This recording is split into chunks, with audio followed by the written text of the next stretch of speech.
Di dekat sungai, ada dua fotografer yang sedang asyik mencoba mengambil gambar burung-burung di sekitar sana. Tapi tiba-tiba, mereka malah menemukan sesuatu yang mengejutkan.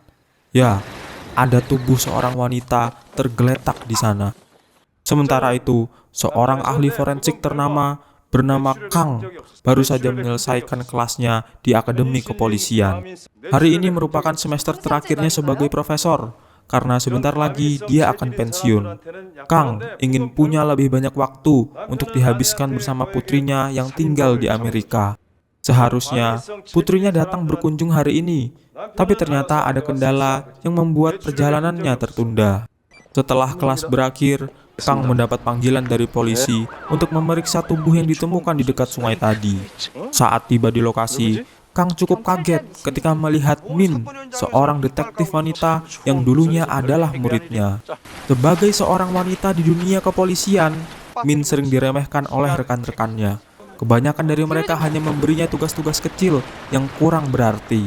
Tapi kali ini, dia berhasil menemukan sesuatu yang bisa jadi petunjuk awal. Ya, jejak kaki misterius yang langsung dia abadikan dalam sebuah foto. Kang kemudian memeriksa tubuh korban dan menemukan sesuatu yang cukup mengerikan. Tubuh korban sudah tidak utuh lagi, tapi si pelaku tidak membawa bagian-bagian itu pergi. Semua masih ada di tempat, kecuali satu, sebuah lengan yang hilang. Beberapa waktu kemudian di kantor polisi, mereka mencoba menyusun informasi yang mereka kumpulkan. Diketahui bahwa korban adalah Yun Ah, seorang wanita berusia 29 tahun yang sebelumnya dilaporkan hilang. Kang meminta pendapat dari para detektif. Min mengutarakan teorinya. Menurutnya, pelaku memang sengaja meninggalkan jasad Yun Ah agar mereka bisa menemukannya dengan mudah. Tapi seperti biasa, Yun meremehkan Min dan menganggap ini hanya ulah orang gila yang menyimpan dendam. Namun, Kang justru setuju dengan teori Min dan memintanya untuk tetap tinggal saat proses pemeriksaan jenazah berlangsung. Kang bekerja dengan tenang dan metodis seperti biasa, tapi Min yang belum terbiasa melihat hal seperti ini akhirnya tidak kuat. Dia buru-buru keluar ruangan dan langsung muntah. Beberapa saat kemudian, Kang memberi para polisi ringkasan hasil pemeriksaan awal. Penyebab utama Yun Ah meninggal adalah retakan di tengkoraknya yang kemungkinan besar disebabkan oleh hantaman benda panjang dan keras.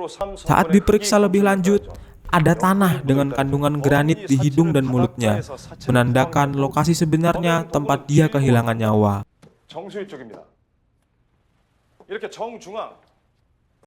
Selain itu, ada juga sisa-sisa garam di tubuhnya yang menunjukkan bahwa proses pemisahan anggota tubuh korban terjadi di dekat laut, yang artinya setelah korban kehilangan nyawanya, tubuhnya sempat dipindahkan sebelum akhirnya ditempatkan di dekat sungai. Hal ini menambah satu lokasi lagi ke dalam daftar tempat yang berhubungan dengan kasus ini. Min teringat bahwa ada proyek reklamasi pantai yang sedang berjalan di dekat sana, di mana sebuah perusahaan konstruksi memiliki pabrik di tepi laut. Sementara itu, Yun baru saja menemukan fakta bahwa Yun Ah pernah punya seorang pacar. Tim polisi pun akhirnya dibagi menjadi dua kelompok untuk mengejar dua petunjuk ini. Yun mulai berkeliling kota, bertanya ke berbagai orang apakah mereka pernah melihat mantan pacar Yun Ah. Dalam prosesnya, dia harus menangkap beberapa penjudi sampai akhirnya menemukan Byung-do yang sedang asyik bertaruh pada pacuan kuda. Byung-do langsung dibawa ke kantor polisi untuk diinterogasi. Tapi dia bersikeras bahwa dia tidak menemukan Yun Ah selama sebulan terakhir. Malam saat kejadian, dia mengaku sedang sibuk berjudi. Di sisi lain, Min menemui beberapa manajer pabrik di lokasi proyek reklamasi. Mereka semua bersumpah bahwa tempat mereka beroperasi 24 jam tanpa henti demi mengejar target produksi. Selain itu, mereka juga sering diganggu oleh para aktivis lingkungan. Jadi rasanya sulit untuk membayangkan ada kejadian seperti ini tanpa ada yang melihat. Tapi ternyata beberapa pekerja di sana menemukan sesuatu yang mengejutkan. Lengan yang hilang itu ternyata terkubur di tanah sekitar. Malam harinya, Min mendatangi rumah Kang untuk membahas perkembangan kasus ini. Karena kunci pintu elektroniknya sedang rusak, Kang meminta Min untuk membuka pintu dengan tali yang sebelumnya sudah ia siapkan. Setelah sempat bermain-main dengan anjing peliharaan Kang yang ramah, Min menunjukkan foto-foto dari TKP. Kang akhirnya menyimpulkan satu hal. Si pelaku sepertinya sedang mencoba mengirim pesan lewat cara dia membuang tubuh korban. Bisa jadi ada sesuatu yang menghubungkan ketiga lokasi ini. Setelah itu, Min begadang sampai larut malam untuk meneliti lebih dalam tentang ketiga lokasi yang diduga terkait dengan kasus ini. Keesokan harinya, Min menyiapkan laporan lengkap berdasarkan hasil penelitiannya.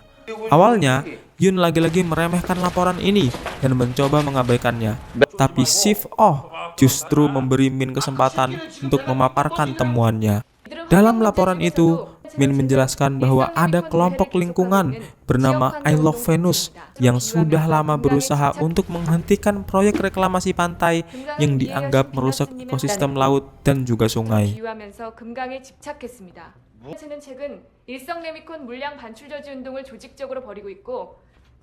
Pemimpin kelompok ini, Sung Ho, bahkan pernah menulis sebuah buku yang membandingkan sungai di daerah itu dengan patung Venus yang terkenal.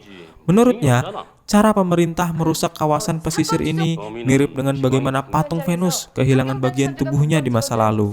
Saat itu, ada bentrokan antara para pekerja proyek dan para aktivis lingkungan yang menyebabkan seluruh aktivitas di lokasi sempat terhenti selama 20 menit.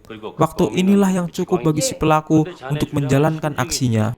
Selain itu, Sung Ho memiliki keterbatasan fisik yang membuatnya harus berjalan dengan tongkat. Dan jejak kaki yang ditemukan di TKP ternyata cocok dengan bentuk jejak yang bengkok serta lubang kecil yang ada di lumpur. Karena temuannya ini, akhirnya laporan Min dianggap serius. Min lalu ditugaskan bersama Yun untuk menangkap Sung Ho. Menariknya, saat ditangkap, Sung Ho tidak melakukan perlawanan sama sekali. Dia justru menyerahkan diri dengan tenang, sambil berkata bahwa dia memang harus bertanggung jawab atas apa yang telah dia lakukan. Ketika dibawa ke kantor polisi, Yun mencoba menginterogasi Sung Ho.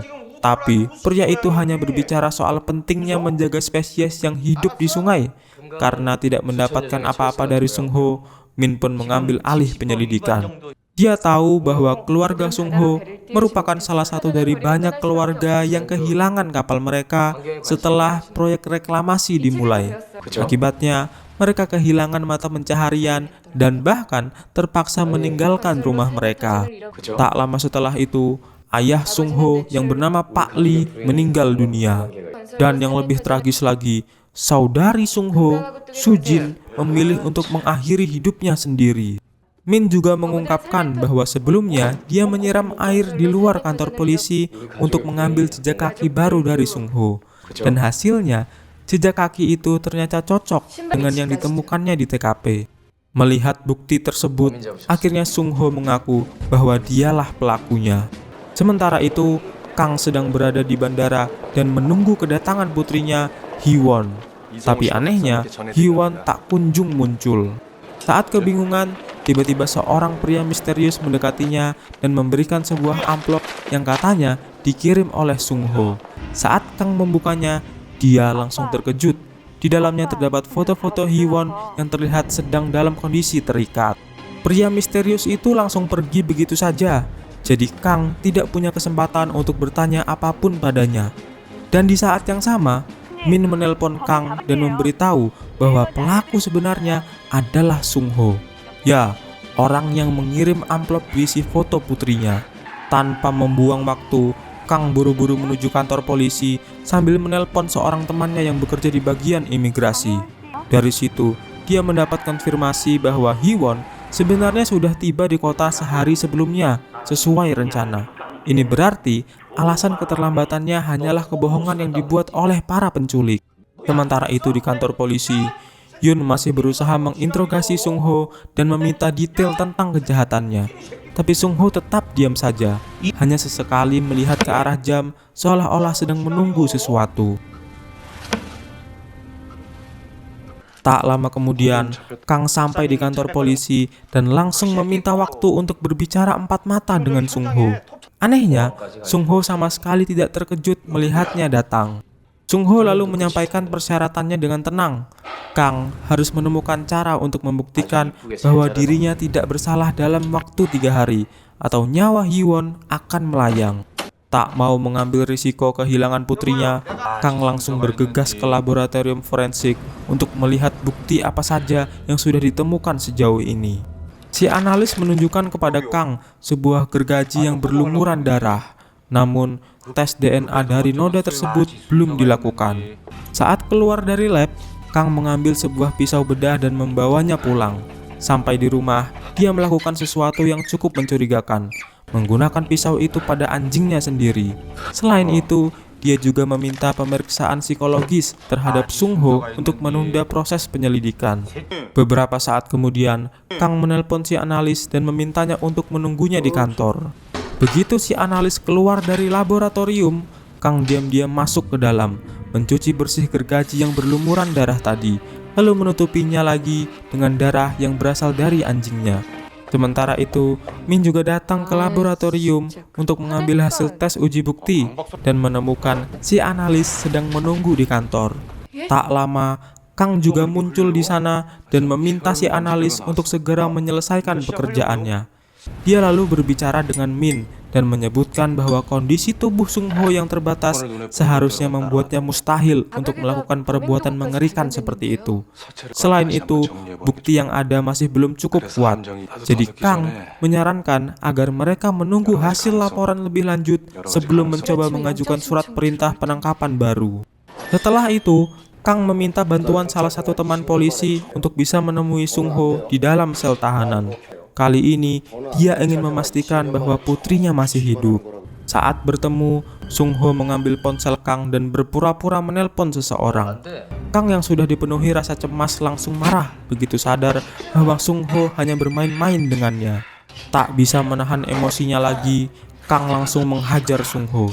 Tapi sebelum dia berhasil melampiaskan amarahnya lebih jauh, tiba-tiba ponselnya berdering. Ketika dia mengangkatnya, suara di ujung sana membuatnya terdiam. Itu adalah Hiwon. Dengan suara penuh ketakutan, dia meminta ayahnya untuk segera membantunya. Namun, belum sempat Kang berbicara lebih lanjut, panggilan itu tiba-tiba terputus. Setelah panggilan terputus, Kang yang semakin panik langsung meminta Sung Ho untuk memberitahunya di mana senjata yang digunakan dalam kejadian itu. Namun, Sung Ho menolak dan memberitahu dan malah menyuruh Kang untuk berpikir lebih dalam. Mengapa sebenarnya gadis itu dihabisi?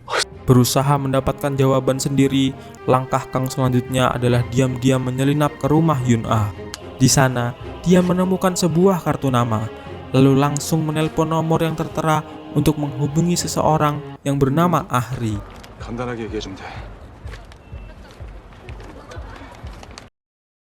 Saat bertemu, Ahri mengaku tidak mengenali Sung Ho. Dia juga menjelaskan bahwa selama ini tidak ada pria spesial dalam hidup Yun Ah, kecuali Byung Do. Itu pun bukan sebagai pacar, melainkan hanya pria menyebalkan yang suka mengganggunya. Keesokan paginya, si analis memberikan hasil uji laboratorium kepada Min dan hasilnya benar-benar mengejutkan. Darah yang ditemukan di gergaji ternyata berasal dari seekor anjing, bukan manusia. Di kantor polisi, Chief Oh sangat marah setelah mengetahui perkembangan mengejutkan ini. Dia langsung memerintahkan timnya untuk segera menemukan senjata asli yang digunakan dalam kejadian tersebut. Sayangnya, bukannya mendapatkan apresiasi, Min justru menjadi sasaran kemarahan timnya. Dia dianggap gagal dan akhirnya hanya diminta untuk tetap di kantor mengurus laporan. Sementara itu, Kang diam-diam bergerak sendiri dan mencoba mencari jejak Byung Do. Saat Min menelponnya untuk menanyakan hasil laporan autopsi, Kang berbohong dengan mengatakan bahwa dirinya sedang sakit dan hanya berdiam diri di rumah. Namun, di tengah percakapan itu, Kang tiba-tiba melihat Byung Do melintas di jalan. Dia hampir saja bergerak menangkapnya, tapi kemudian Min menyebutkan bahwa polisi sedang mencari senjata yang digunakan dalam insiden tersebut. Kang pun memutuskan untuk mengurus hal itu lebih dulu. Dengan mengemudi seperti orang kesetanan, Kang berhasil sampai terlebih dahulu ke rumah Sung Ho. Di sana, dia menemukan sebuah foto Sung Ho bersama seseorang yang ternyata adalah Park, pria misterius yang sebelumnya menemuinya di bandara. Tiba-tiba, suara sirine terdengar. Polisi datang! Kang buru-buru mencari tempat bersembunyi, tapi secara tidak sengaja, dia menjatuhkan pisau bedah yang dibawanya. Ketika polisi menyisir lokasi, mereka menemukan pisau bedah itu. Tak lama kemudian, mereka juga menemukan sebuah linggis dengan bercak darah di bagian luarnya dan langsung mengambilnya sebagai senjata utama dalam kasus ini. Di sisi lain, Min yang curiga dengan Kang memutuskan untuk mendatangi rumahnya dan memastikan keadaannya. Karena Kang tidak juga membuka pintu meski sudah dipanggil berkali-kali, Min akhirnya masuk dengan cara menarik tali yang sebelumnya dia gunakan. Begitu dia masuk ke dalam, dia menemukan anjing Kang dengan perban di kakinya yang masih berlumuran darah. Min lalu membawa anjing itu ke dokter hewan. Setelah diperiksa, dokter memberitahu bahwa luka di kakinya seperti hasil sayatan benda tajam, mungkin sebuah pisau bedah. Dan yang lebih mencurigakan lagi, posisi lukanya menunjukkan bahwa luka ini sengaja dibuat. Sementara itu, Kang pergi ke kantor polisi setempat untuk mengirim foto ke salah satu teman polisinya. Tapi saat di sana, salah satu petugas mengenali wajah Park dalam foto itu dan memberikan sebuah informasi penting. Ternyata, Park adalah anak yatim yang dulu diadopsi oleh Pak Lee.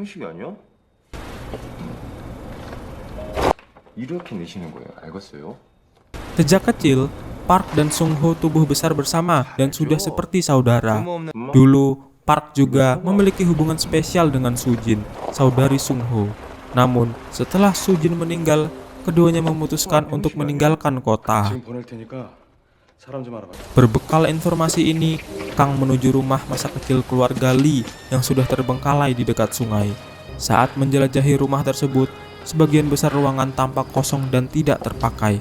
Tapi, ketika ia berhasil membuka salah satu ruangan yang terkunci, dia seketika terkejut dengan apa yang ada di dalamnya. Dinding-dinding kamar itu penuh dengan foto-foto Yun Ah dan Hee-won. Selain itu, ada juga beberapa artikel lama yang membahas tentang seorang siswi yang pernah diserang oleh 3 anak dari keluarga kaya, tapi mereka dinyatakan tidak bersalah. Tepat saat Kang masih mencerna semua ini, tiba-tiba Park muncul di rumah tersebut dan langsung melihatnya. Tanpa berpikir panjang, Park berlari meninggalkan tempat itu. Kang segera mengejarnya, tapi di tengah jalan, dia malah tertabrak mobil. Akibatnya, saat akhirnya berhasil mendekati Park, tubuhnya sudah terlalu lemah untuk bertarung. Park pun langsung menghajarnya tanpa perlawanan. Sebelum membuat Kang tidak sadarkan diri, Park memperingatkan Kang untuk tetap bermain sesuai aturan jika ingin selamat. Saat akhirnya sadar kembali, Kang kembali ke kantor polisi. Tapi kali ini, pikirannya dipenuhi kenangan tentang malam saat Hee-won jatuh sakit. Saat emosinya memuncak, dia melampiaskannya dengan menghantam cermin hingga pecah.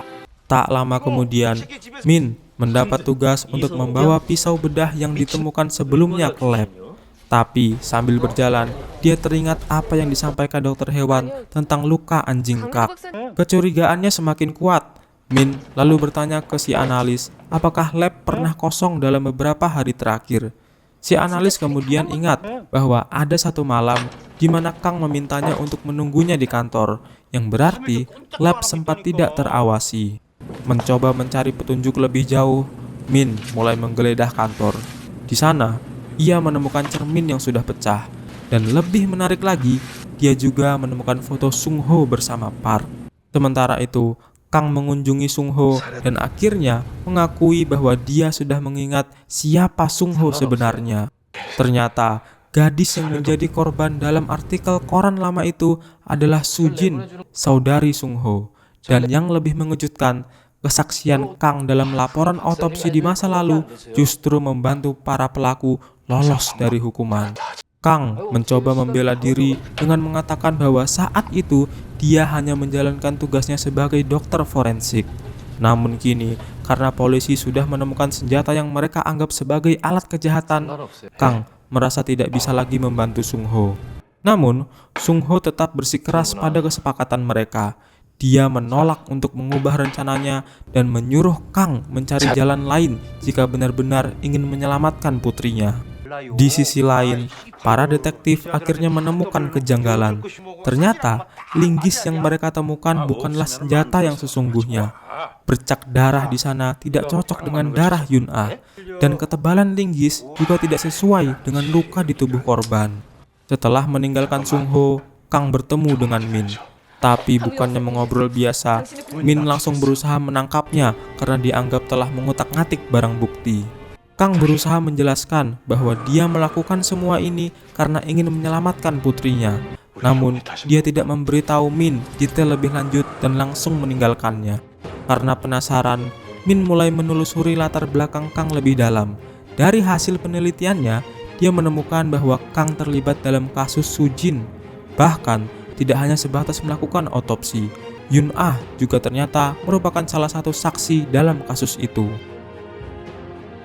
Min pun mencoba berbicara dengan Sung Ho untuk mendapatkan kebenaran dari sisi yang berbeda. Tapi Sung Ho hanya memiliki satu pesan untuknya. Jangan pernah percaya pada Kang. Sebelum Min pergi, Sung Ho menyerahkan tongkatnya dan mengatakan bahwa inilah senjata asli yang digunakan dalam insiden itu. Sementara itu, Kang kembali menemukan jejak Byung-do dan segera menghubungi Ahri untuk membantunya menjalankan rencana berikutnya. Tanpa curiga, Ahri mendekati Byung-do dan mengajaknya minum di sebuah bar. Mereka kemudian pergi bersama ke hotel dan menghabiskan beberapa jam di sana. Setelah itu, Kang mengambil gelas yang digunakan Byung-do, sementara Ahri memberinya barang bukti lain yang bisa digunakan. Meski Ahri menerima bayarannya, sebenarnya dia melakukan semua ini bukan karena uang, melainkan untuk membalas dendam atas kejadian yang menimpa Yun Ah. Saat semuanya berjalan sesuai rencana, tiba-tiba Kang dihampiri oleh Min. Rupanya, Min menerima laporan dari Park yang memberitahukan keberadaan dari Kang. Namun, sebelum Min sempat berbuat sesuatu, Park muncul dari balik bayangan dan langsung menjatuhkan Min hingga tak sadarkan diri. Dia sengaja melakukannya agar Kang punya cukup waktu untuk menyelesaikan rencananya. Saat Min dibawa ke rumah sakit karena luka yang cukup parah, Kang segera kembali ke laboratorium forensik.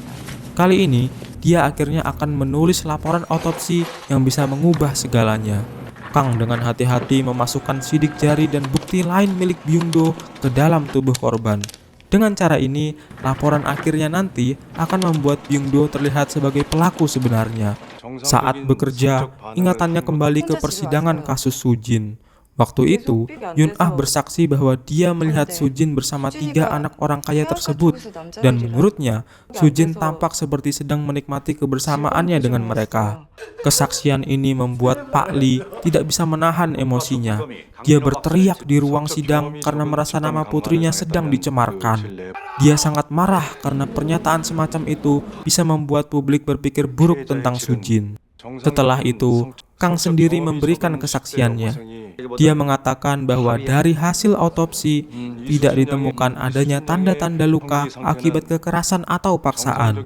Dengan 2 kesaksian ini, hakim akhirnya memutuskan bahwa ketiga anak orang kaya tersebut tidak bersalah. Saat para detektif mencoba untuk menyeret Sung Ho ke pengadilan, pria itu justru mengikuti rencana Kang. Dia sudah menyiapkan pengacara yang menjelaskan bahwa pengakuannya sebelumnya dibuat di bawah tekanan, dan sekarang dia menarik kembali semua ucapannya. Tongkat yang diberikan Sung Ho memang cocok dengan bentuk luka pada tubuh korban. Tapi anehnya, tidak ada darah merah di sana. Selain itu, jejak kaki ditemukan di TKP juga bisa dijelaskan. Sung Ho memang tinggal di daerah itu. Jadi, semua bukti ini dianggap tidak cukup kuat.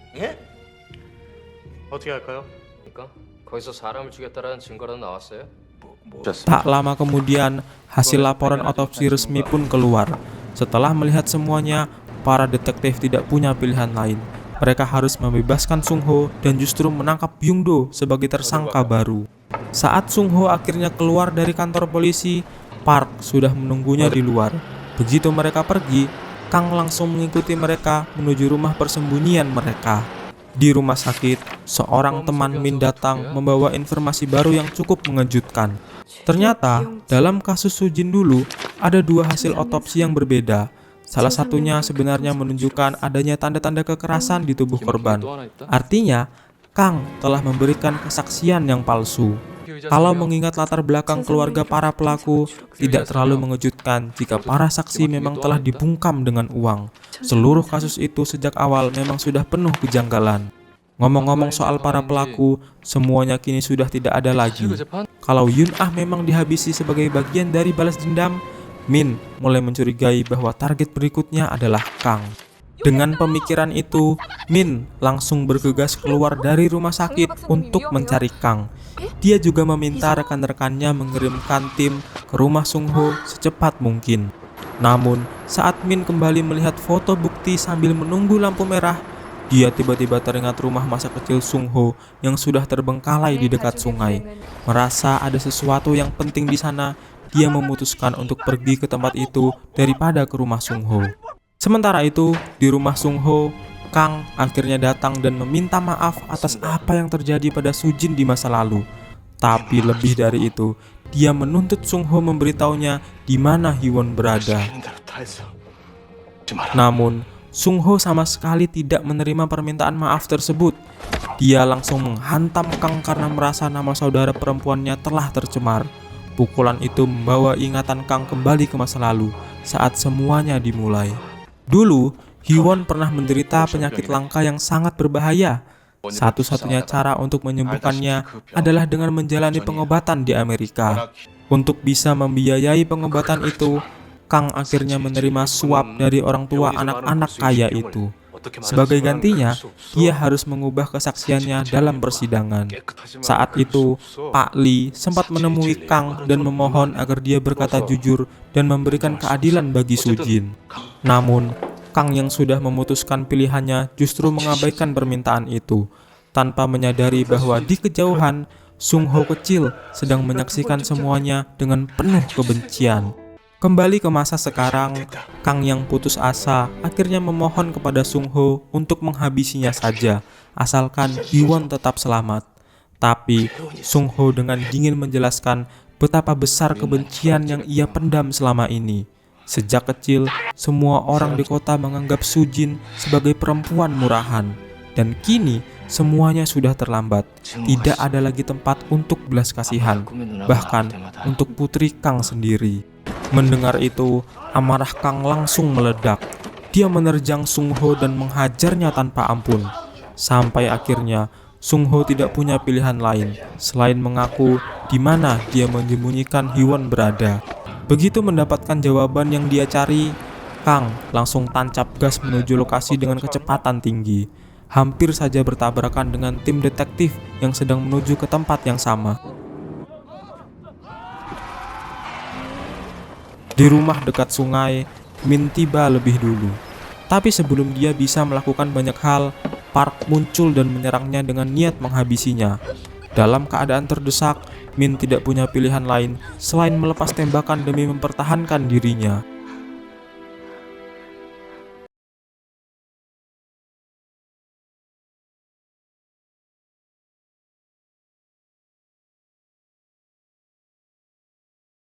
Tak lama kemudian, Kang akhirnya tiba. Min mencoba memperingatkannya agar jangan masuk, tapi Kang mengabaikannya dan langsung mencari putrinya di setiap ruangan. Di salah satu kamar, dia menemukan Hee-won. Gadis itu berbaring di atas tumpukan kelopak mawar, terlihat tenang seolah sedang tidur. Tapi saat Kang mencoba mengangkatnya, dia baru menyadari kenyataan yang mengerikan. Tubuhnya sudah tidak utuh lagi. Yang tersisa hanyalah bagian kepala dan anggota tubuh lainnya. Ternyata, selama ini Hee-won sudah tidak ada sejak awal. Semua pesan yang pernah Kang dengar darinya hanyalah rekaman yang sudah dibuat sebelum kejadian mengerikan itu terjadi. Dan alasan mengapa tubuhnya tidak ada di sana adalah karena telah digunakan untuk menggantikan tubuh Yun-ah dalam penyelidikan. Itu berarti, tanpa menyadarinya, Kang sendirilah yang melakukan otopsi dan memanipulasi bukti pada jasad putrinya sendiri. Saat Kang terpuruk dalam keputusasaan, Sung Ho muncul dan berkata bahwa sekarang Kang akhirnya bisa merasakan rasa sakit yang ia alami selama ini. Kang yang diliputi kemarahan dan kesedihan langsung merampas senjata milik Min. Tanpa ragu, dia langsung menembak Sung Ho sambil mengatakan bahwa ini adalah apa yang selama ini diinginkan oleh Sung Ho. Namun, setelah melakukannya, Kang merasa bahwa dia tidak bisa memaafkan dirinya sendiri. Dengan perasaan yang sudah hancur, dia mengarahkan senjata ke badannya dan melepaskan tembakan terakhir. Itulah akhir kisah dari film ini. Dan kata-kata hari ini, Pak Sujud, ketika cinta dan rasa bersalah bersatu, batas antara keadilan dan balas dendam pun memudar. Terima kasih sudah menonton. Muah.